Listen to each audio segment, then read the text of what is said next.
TIP की full form बोलते हैं टेस्ट आइडेंटिफिकेशन परेड। मतलब कि जब भी किसी भी अपराधी ने कोई घटना घटित की है तो जब उसको अरेस्ट कर लिया तो जेल में अक्सर जिसके साथ वो घटना घटित हुई थी उसको वहां पर आइडेंटिफिकेशन के लिए बुलाया जाता है। मान लीजिए आप किसी को जानते नहीं, आप सिर्फ उस रास्ते से होकर जा रहे थे और वहां पर आपका नाम लूट में आ गया, चोरी में आ गया, किसी भी तरह से मारधाड़ में नाम आपका आ जाता है और अगर उसने आपका चेहरा देखा है तो आपको वो आइडेंटिफाई कर सकता है।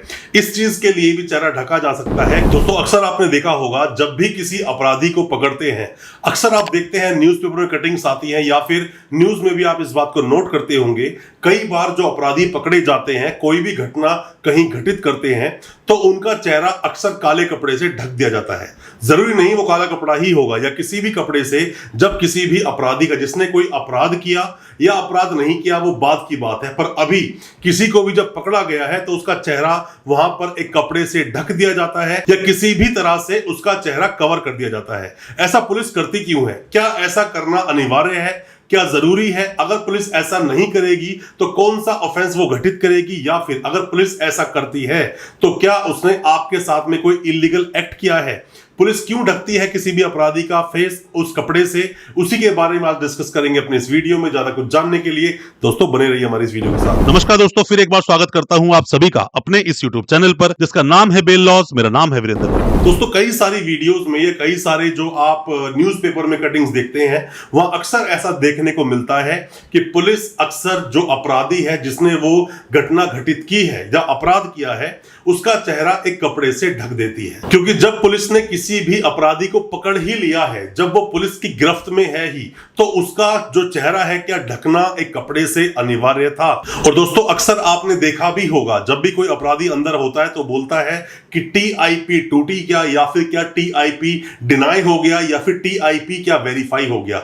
ये होता क्या है टीआईपी? टीआईपी की फुल फॉर्म बोलते हैं टेस्ट आइडेंटिफिकेशन परेड। मतलब कि जब भी किसी भी अपराधी ने कोई घटना घटित की है तो जब उसको अरेस्ट कर लिया तो जेल में अक्सर जिसके साथ वो घटना घटित हुई थी उसको वहां पर आइडेंटिफिकेशन के लिए बुलाया जाता है। वहां पर कुछ लोग सेम कद काठी के उसके सामने खड़े कर दिए जाते हैं और फिर उनमें से देखकर उसको बताना होता है कि वो अपराधी कौन था जिसने उसके साथ वो वारदात की।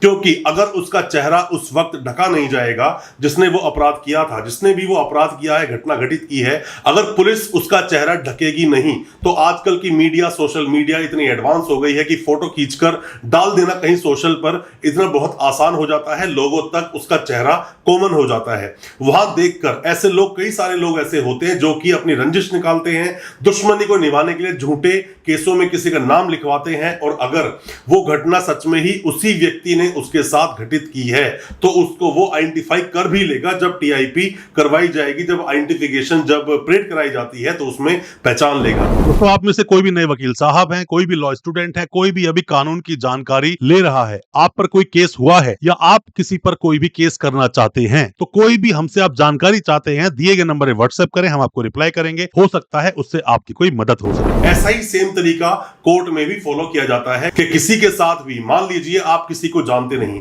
आप सिर्फ उस रास्ते से होकर जा रहे थे और वहां पर आपका नाम लूट में आ गया, चोरी में आ गया, किसी भी तरह से मारधाड़ में नाम आपका आ जाता है और अगर उसने आपका चेहरा देखा है तो आपको वो आइडेंटिफाई कर सकता है।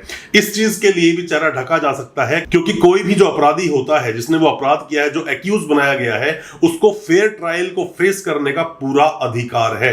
अगर उसने नहीं किया वो अपराध तो वहां पर उसकी शिनाख्त भी नहीं हो पाएगी, इसीलिए चेहरे को ढका जाता है। जब भी पुलिस किसी को पकड़ती है तो चेहरा ढक देती है। कई बार ऐसे केसों में देखने को मिला है कि पुलिस जब किसी का चेहरा नहीं ढकती है तो वहां जब वो उसकी जो फोटोज वो वायरल हो जाती हैं, सोशल मीडिया पर आ जाती हैं, तो उसके लिए उसको आइडेंटिफाई करना, जिस व्यक्ति को अरेस्ट किया है पुलिस ने किसी भी शक के आधार पर, और जब टीआईपी होती है तो अक्सर वहां पर वो आइडेंटिफाई नहीं कर पाता है और वो बहुत आसान तरीका हो जाता है किसी का छूट निकलने के लिए और साथ में बेल लेने के लिए। क्योंकि दोस्तों बहुत जरूरी होता है किसी भी व्यक्ति के लिए वो अपना जो ट्रायल है वो फेयर तरीके से उस ट्रायल को फेस करे। क्योंकि स्लोगन बोला जाता है an accused is innocent until proven guilty, जब तक तक वो गिल्टी प्रूव नहीं होगा तब तक वो इनोसेंट है। आपने ये देखा भी होगा, पोक्सो जैसे जो मामले होते हैं तो उसमें जो बच्चा होता है उसका नाम तक नहीं लिखा जाता है, या फिर जुवेनाइल एक्ट की हम बात करें तो जुवेनाइल में जिसके ऊपर अपराध होता है 18 साल से कम होता है तो उसका रिकॉर्ड्स में से भी नाम